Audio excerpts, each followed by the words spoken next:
Welcome to Newswatch, Fall 2011 and Review. Thanks for joining us. I'm Michael Layton. And I'm Ashley Beers.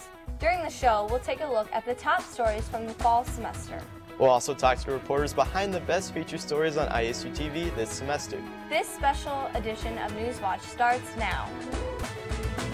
From Studio B, this is a Newswatch special edition. Newswatch 18 starts now.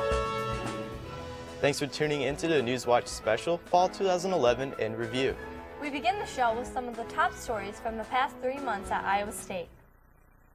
10 years after terror attacks on the United States, students and staff are taking the time to remember the tragedy. A 9/11 tribute ceremony was held on Central Campus. Keynote speaker Colonel Bargfried and area politicians spoke about how memorials are able to unify Americans, regardless of religious or political affiliation. Our resolve. And as I stand here tonight, wearing the uniform of our country, I cannot say thank you enough to each and every one of you for the support that you have given all of our service members these past 10 years as we have fought in Iraq and Afghanistan.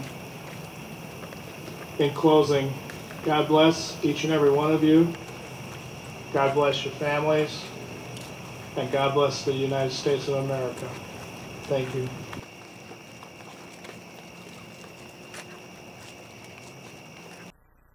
Those that attended had the opportunity to speak about how the attacks affected them that day and throughout the next 10 years.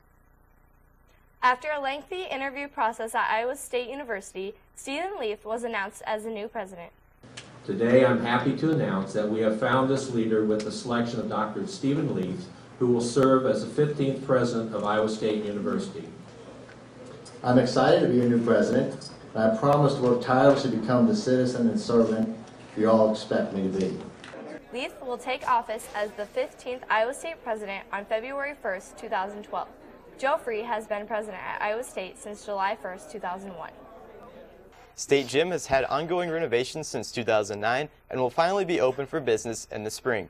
Jessica Kaler and Ben Theobald inside Iowa State's newest exercise facility.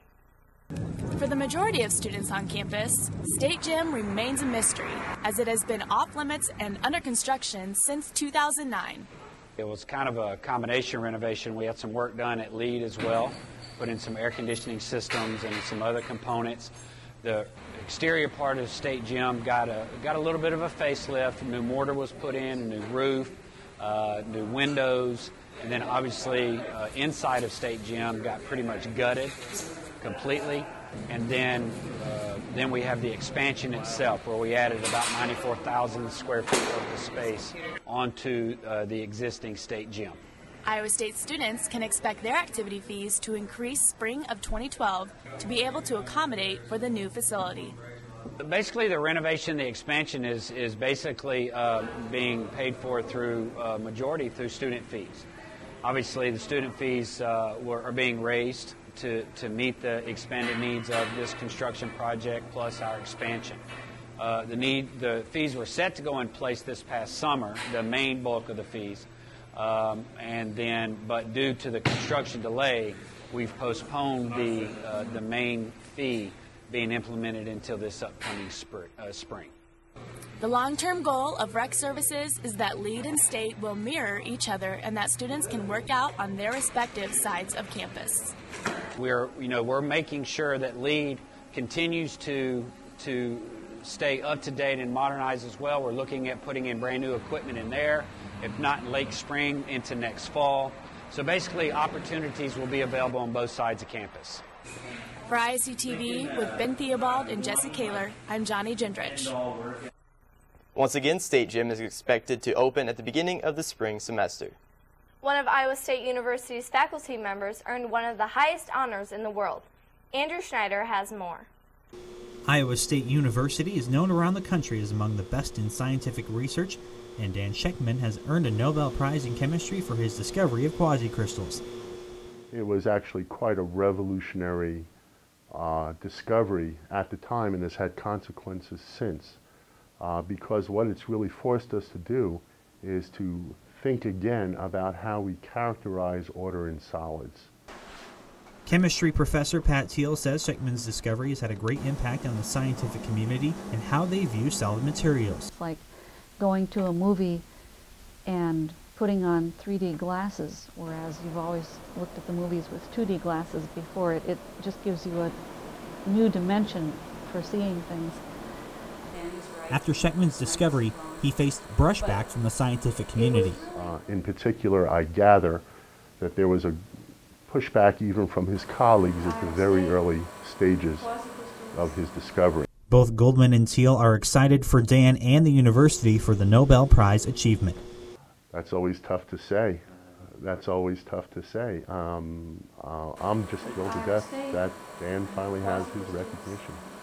I think it's just a tremendous boost in terms of spirit. You know, I go around talking to colleagues who aren't even necessarily scientists, and they're all just excited about it, you know? It's just great. It's just great. I'm Andrew Schneider, Newswatch 18. Shechtman is currently working in Israel. ISUtv plans to interview Dan on his achievement when he comes back to Iowa State in February. The Friday night of homecoming week has a special tradition that is a part of Iowa State's campus. I've always enjoyed the camping tradition. I'm a fifth-year senior, and it's something that I learned right from the get-go, and I've always kind of followed. We've camped and kneeled quite a few times. Quite a few times, homecoming. Yeah, homecoming, Visha is always a tradition. And sometimes randomly. The final night of homecoming 2011 included the annual awards ceremony for Yell Like Hell and mass camp and kneeling at midnight with a fireworks show. Hundreds of Iowa State students made the trip to Central Campus for pancakes as well. After the break, we'll take an inside look at the Camp and Kneel. Stay tuned to Newswatch.